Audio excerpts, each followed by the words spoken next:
ഇന്ത്യയും പാകിസ്ഥാനും തമ്മിലുള്ള ബന്ധം ഇപ്പോഴുള്ളതിനേക്കാൾ കൂടുതൽ ശിഥിലമാകാനും സംഘർഷഭരിതമാകാനുമുള്ള സാധ്യത കൂടുതൽ രംഗത്ത് വന്നിരിക്കുകയാണ്. കാരണം പാകിസ്ഥാനിൽ അസിം മുനീർ, ഇന്ത്യ വിരുദ്ധനായ അടിമുടി ജിഹാദിയായ അസിം മുനീർ പാകിസ്ഥാൻ്റെ ഭരണാധികാരിയായി മാറുമെന്ന് ഏതാണ്ട് ഉറപ്പായി.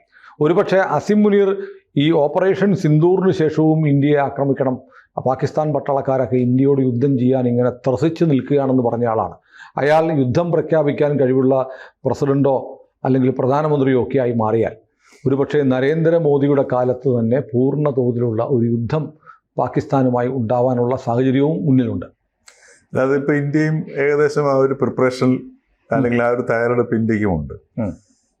കാരണം അതിനകത്ത് വേറെ ഒരുപാട് ജിയോ പൊളിറ്റിക്സ് ഉണ്ട്. ഇപ്പോൾ ചൈനയുടെ താല്പര്യം ഉണ്ട്. പക്ഷേ ചൈന ഇന്ന് പഹൽഗാം കഴിഞ്ഞിട്ട് ഇത്രയും നാൾ കഴിഞ്ഞപ്പോൾ ഇന്ന് ചൈനയുടെ ഒരു സ്റ്റേറ്റ്മെന്റ് വന്നിട്ടുണ്ട്, പഹൽഗാം ഭീകരാക്രമണം അപലപനീയമാണെന്ന് ചൈന ഇപ്പോൾ പറഞ്ഞിരിക്കുന്നു. അതെ, ഇപ്പൊ അമേരിക്ക ഇപ്പോൾ മറ്റേ TRFനെ നിരോധിച്ചു, ടെററിസ്റ്റ് ലിസ്റ്റിൽ പെടുത്തുകയും ചെയ്തു. ചൈനയുടെയാണ് എനിക്ക് വളരെ വിചിത്രമായി, കാരണം ചൈനയാണ് പാകിസ്ഥാൻ ആയുധമൊക്കെ കൊടുത്തത്. അതെ, ഇപ്പൊ ഇതിനകത്ത് വരുന്ന പ്രശ്നം വെച്ചാൽ ഈ മുനീർ കഴിഞ്ഞ മാർച്ചിൽ, അതായത് ഈ വർഷം 2025 മാർച്ചിൽ അദ്ദേഹം അവിടെ ജനറലായിരുന്നു. ആ ജനറലായിരുന്നപ്പോഴാണ് അദ്ദേഹം മറ്റേ റാവൽപിണ്ടിയിൽ നടത്തിയ പ്രസംഗത്തിനകത്ത് കാശ്മീർ എന്ന് പറയുന്നത് നമ്മുടെ ജഗുലാർ വെയിനാണെന്നും അവിടെ നടക്കുന്നത് സ്വാതന്ത്ര്യ സമരമാണെന്നും അത് നമ്മുടെ സഹോദരങ്ങളാണെന്നും അവർക്ക് എല്ലാ പിന്തുണയും കൊടുക്കുന്നു പറഞ്ഞിട്ട്, അതുപോലെ തന്നെ ഹിന്ദുക്കളും മുസ്ലിങ്ങളും രണ്ട് ജനതയാണെന്നും രണ്ട് സംസ്കാരമാണെന്നും ഒക്കെ വളരെ പറഞ്ഞാണ്. ഹിന്ദുക്കളും മുസ്ലിങ്ങളും രണ്ട് രാജ്യങ്ങൾ തന്നെയാണെന്നാണ് ഡയറക്റ്റ് ആക്ഷൻ മുമ്പായിട്ട് ജിന്ന. അപ്പോൾ ശരിക്കും പറഞ്ഞാൽ ആ ഒരു പ്രസംഗത്തിന്റെ ഒരു നെക്സ്റ്റ് ഒരു ആക്ഷനിലേക്ക് വന്നൊരവസ്ഥയാണ് ഈ പഹൽഗാം അറ്റാക്ക് എന്ന് പറയുന്ന സംഗതി. അപ്പോൾ ഈ മാർച്ചിൽ ജനറലായിരുന്ന ഈ ആസിം മുനീർ അദ്ദേഹം മെയ് ആയപ്പോഴത്തേക്ക് ഫീൽഡ് മാർഷലായി. ഇപ്പൊ ജൂലൈയിൽ, ഇപ്പൊ മാർച്ച് ജനറൽ, മെയ്യിൽ ഫീൽഡ് മാർഷൽ, ഇപ്പൊ ജൂലൈയിൽ ഇപ്പൊ പറഞ്ഞേക്കുന്നത് അദ്ദേഹം പാകിസ്ഥാനിന്റെ പ്രസിഡന്റ് ആകും എന്നുള്ളതാണ്. ഇപ്പം 1958 മുതൽ ഇപ്പം അവിടെ പട്ടാള മേധാവി പ്രസിഡന്റ് സ്ഥാനത്തേക്ക് വന്നിട്ടുണ്ട്. അപ്പോൾ ഈ പട്ടാളം ഏറ്റെടുക്കുമ്പോഴേക്ക് പ്രസിഡന്റ് എന്നുള്ള ഒരു പദവിയിലേക്കാണ് അവർ വരുന്നത്. അത് മാത്രമല്ല, അമേരിക്കൻ പ്രസിഡന്റുമാർ ഉച്ചവിരുന്നിന് ക്ഷണിച്ചിട്ടുള്ള എല്ലാ ജനറൽമാരും പാകിസ്ഥാന്റെ പ്രസിഡന്റോ പ്രധാനമന്ത്രിയോ ആയിട്ടുണ്ട്. അപ്പൊ ഇവിടെ ഇപ്പം ആസിഫ് മുനീറിന്റെ ഈ പ്രസിഡന്റായിട്ടുള്ള വരവ് വ്യത്യസ്തമായ രീതിയിൽ വരാൻ പോവുകയാണെന്നാണ് മനസ്സിലാക്കുന്നത്. അതായത് ഇതുവരെയൊക്കെ ഉണ്ടായിരുന്ന മിലിറ്ററി പട്ടാള അട്ടിമറിയിലൂടെയാണ് പ്രസിഡന്റ് സ്ഥാനം അല്ലെങ്കിൽ പാകിസ്ഥാന്റെ ഭരണം പട്ടാളം പിടിച്ചെടുത്തിരുന്നത്. പക്ഷേ ഈ മുനീറിന്റെ കേസിൽ ഭരണഘടനയിൽ ഒരു അമെൻമെന്റ് വരുത്തിയിട്ട് നിലവിലുള്ള പ്രസിഡന്റിന്റെ സ്ഥാനത്തേക്ക് ആസിം മുനീറിനെ അവരോധിക്കാനുള്ള ശ്രമമാണ് ഇപ്പോൾ നടന്നുകൊണ്ടിരിക്കുന്നത്. അപ്പോൾ അത് ഇപ്പം ഖ്വാജ ആസിഫ്, ഈ മൂപ്പർക്ക് എനിക്ക് തോന്നുന്നു സത്യമൊന്നും മനസ്സിൽ വെച്ചോണ്ടിരിക്കാനുള്ള ശേഷിയില്ലാത്തൊരു മനുഷ്യനാണെന്ന് തോന്നുന്നു. മറ്റേ ഓപ്പറേഷൻ സിന്ദൂരിന് തൊട്ട് മുമ്പും ഉള്ള കാര്യങ്ങളൊക്കെ നിലവിളിക്കായിരുന്നു. അതായത് ഈ ഡയറക്റ്റീവ് വർക്ക് കഴിഞ്ഞ 10-30 വർഷമായിട്ട് നടന്നുകൊണ്ടിരിക്കുകയാണ്, അമേരിക്കയ്ക്ക് വേണ്ടിയാണ് എന്ന് പറഞ്ഞതുപോലെ ഖ്വാജ ആസിഫ് സംബന്ധിച്ചിരിക്കുന്നു. അതായത് ആസിം മുനീറിനെ പ്രസിഡന്റാക്കുന്ന സംബന്ധിച്ച് ഒരു ചർച്ച നടന്നിട്ടുണ്ടെന്നുള്ള സാധനം. അപ്പം അത് വരികയാണെന്നുണ്ടെങ്കിൽ തീർച്ചയായിട്ടും ഈ മുനീറിലേക്ക് കംപ്ലീറ്റ് അധികാരവും കേന്ദ്രീകരിക്കും. ഇപ്പം തന്നെ പാകിസ്ഥാൻ പ്രധാനമന്ത്രി പ്രവർത്തിക്കുന്നത് ആസിം മുനീറിന് വേണ്ടി പ്രവർത്തിക്കുകയാണ്. ആ ഒരു അവസ്ഥയിലേക്ക് എത്തിയിട്ടുണ്ട്. മാത്രമല്ല ഇപ്പം ഇൻവെസ്റ്റേഴ്സിനെയൊക്കെ മീറ്റ് ചെയ്യുന്നതും ക്ഷണിക്കുന്നതും ഒക്കെ ഇപ്പം മുനീറാണ്. അത് ഈ ട്രംപിൻ്റെ ഉച്ചഭക്ഷണ സൽക്കാരത്തോടു കൂടി ഈ മുനീറിൻ്റെ പവർ വളരെ എസ്റ്റാബ്ലിഷ്ഡ് ആയി കഴിഞ്ഞിരിക്കുന്നു. അപ്പോൾ അതുകൊണ്ട് മിക്കവാറും ഒരു മിലിറ്ററി കൂ ഇല്ലാതെ തന്നെ ഈ ഭരണഘടനാ അമെൻമെൻറ്റിലൂടെ ഈ ഒരു പുതിയ കീഴ്വഴക്കം പാകിസ്ഥാനിൽ തുടങ്ങാൻ പോവുകയാണ് ചെയ്യാം. അപ്പോൾ അവിടെയാണ് നേരത്തെ ഇപ്പോൾ സുനിൽ പറഞ്ഞതുപോലുള്ളൊരു അവസ്ഥ. കാരണം ഇന്ത്യയുമായിട്ടുള്ള ഇന്ത്യയെ ചൂണ്ടിക്കാണിച്ചുകൊണ്ട് മാത്രമേ പാകിസ്ഥാനിലെ പട്ടാളത്തിന് രാജ്യത്തിനേക്കാൾ വലുതായിട്ട് വളർന്നുകൊണ്ടിരിക്കാൻ പറ്റത്തുള്ളൂ. അതില്ലാന്ന് ഇപ്പോൾ ഉദാഹരണത്തിന് ഇപ്പം മുനീറിൻ്റെ കേസ് എടുത്ത് നോക്കുക. മുനീറിൻ്റെ നിലനിൽപ്പ് ലേശം പരിങ്ങലിലായപ്പോഴാണ് ഈ ഇന്ത്യ വിരുദ്ധം എടുത്തിടുകയും പഹൽഗാം അറ്റാക്ക് ഉണ്ടാവുകയും തുടർന്ന് ആക്രമണം ഉണ്ടാവുകയും അതിനുശേഷം പുള്ളി ഫീൽഡ് മാർഷലാവുകയും ചെയ്തു. അപ്പോൾ പട്ടാളത്തിൻ്റെ പ്രസക്തി അവിടെ കാണിക്കണമെന്നുണ്ടെങ്കിൽ എപ്പോഴും ഇന്ത്യയുമായിട്ടുള്ള ഇങ്ങനൊരു അവസ്ഥ ഉണ്ടാക്കിയേ പറ്റും, ഒരു ക്ലാഷ് ഉണ്ടാക്കണം. ഇപ്പം പാകിസ്ഥാൻ ഒരു ജനത എന്ന നിലയിൽ വാസ്തവം പറഞ്ഞാൽ എനിക്ക് തോന്നുന്നില്ല ഇത്രയും നമ്മൾ ഈ പല സൊമാലിയയിലെയൊക്കെ ദാരിദ്ര്യങ്ങൾ കാണുന്നുണ്ട്.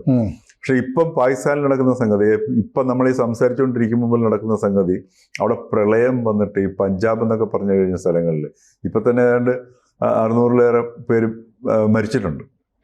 അവിടെ ഒരു രക്ഷയുമില്ലാതെ വീടുകളെല്ലാം തകർന്നടിഞ്ഞുകൊണ്ടിരിക്കുന്നു ഒരു ഭാഗത്ത്. അതോടൊപ്പം തന്നെ സിന്ധ് മേഖലയിൽ അവിടെ പ്രക്ഷോഭം നടക്കുന്നു.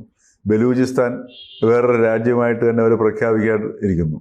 അതേപോലെ തന്നെ ഖൈബർ പക്വാൻഖയിലും ഈ വിഘടനവും നടക്കുന്നു. അപ്പോൾ ഇങ്ങനെ അവിടുത്തെ കംപ്ലീറ്റ് അവസ്ഥ പാകിസ്ഥാൻ ആകെ തകിടം മറിഞ്ഞൊരു ജനത എന്ന നിലയിൽ തകർന്നിരിക്കുന്ന അവസ്ഥയാണ്. അപ്പോൾ ഈ അവസ്ഥ ഒരിക്കലും ഈ ഒരു ഭരണകൂടത്തിന് മുമ്പോട്ട് ഒരു രീതിയിലും മുമ്പോട്ട് കൊണ്ടുപോകാൻ പറ്റത്തില്ല. അപ്പോൾ അതിനെ പിടിച്ചു നിർത്തണമെന്നുണ്ടെങ്കിൽ അധികാരം കേന്ദ്രീകരിക്കാൻ നിർത്തിയുള്ളൂ. ആ അധികാരം കേന്ദ്രീകരിക്കുന്നതിന് പട്ടാളത്തിനെ കൊണ്ടുവരിക, അത് പൊളിറ്റിക്കൽ ലീഡർഷിപ്പിൻ്റെ കൂടെ ആവശ്യമായിട്ട് ഇവിടെ മാറിയിരിക്കുന്നു. അതാണ് ഇപ്പോൾ പാകിസ്ഥാനിൽ നടക്കുന്ന ഈ ഭരണഘടനാ അമെൻമെൻറ്റിലൂടെ 27ാം അമെൻമെൻറ്റ് ആണെന്ന് തോന്നുന്നവർ പറയുന്നത്. ആ അമെൻമെൻറ്റിലൂടെ അസീം മുനീറിനെ ആ സർദാരിയെ കൊണ്ട് രാജിവെച്ചിട്ട്, ഇപ്പോൾ സർദാരിയാണല്ലോ പ്രസിഡന്റ്, ഇപ്പോൾ സർദാരി വെറുതെ ഇവിടെ ഒരു അലങ്കാര പോസ്റ്റിൽ ഇരിക്കുന്നത് മാത്രമേ ഉള്ളൂ. അപ്പോൾ സർദാരിയെ രാജിവെച്ചിട്ട് മുനീറിനെ കൊണ്ടുവരികയും മുനീറിനെ സർവാധിപതിയാക്കി മാറ്റുകയും ചെയ്യുന്നതാണ്. പക്ഷേ സൈന്യത്തിന്റെ ചുമതലയും മുനീറിനായിരിക്കും, പട്ടാള മേധാവി. അതുകൊണ്ടാണല്ലോ ഇതിന് വേണ്ടി വരുന്നത്. അതെ, ഇപ്പൊ വേറൊരു വ്യക്തി ഇപ്പൊ പ്രസിഡന്റായി മാറുക എന്നുള്ളതാണെന്നുണ്ടെങ്കിൽ ഇത്ര വലിയ പ്രശ്നം വരുന്നില്ല. അപ്പൊ എങ്ങനെയാണെന്നുള്ള വിശദാംശങ്ങൾ നമുക്ക് ഇപ്പോഴും അറിയത്തില്ല.